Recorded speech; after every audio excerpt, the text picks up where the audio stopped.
Do you ever feel like you are just living in a real-life disaster movie, but without the special effects budget? I know I do. The world just seems to be auditioning for this new version of Apocalypse Now, and we are just stuck with front row seats. So, how do we keep our sanity when everything around us is doing its best impression of a dumpster fire? Well, let's talk about reprogramming our minds, because, spoiler alert, it's not as sci-fi as it may sound. First of all, let's address the elephant in the room. Focusing on the world's chaos is like binge watching a series called Everything's Terrible. Oh sure, it's got plot twists, but it's not doing our mental health any favors. So instead, try tuning into Glimmers, the spin-off series where you spot tiny moments of joy. You know, like finding a forgotten $5 in your pocket, or your favorite song playing on the radio. These little wins can help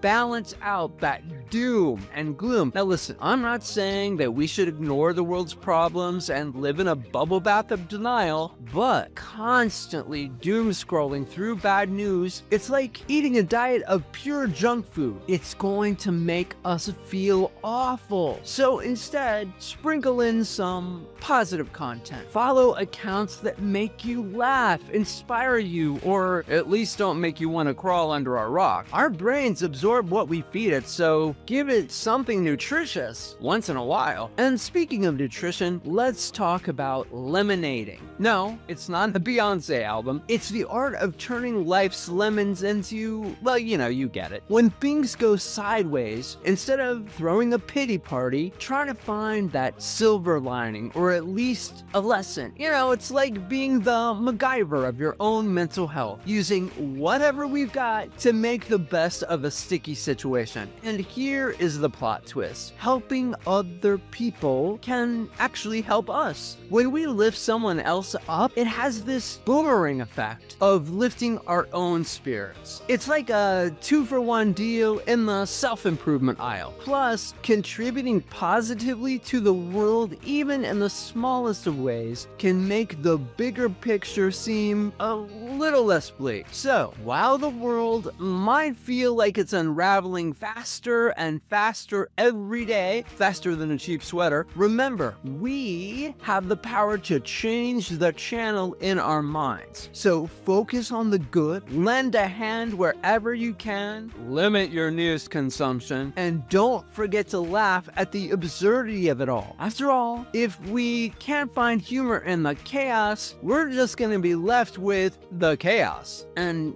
who wants that?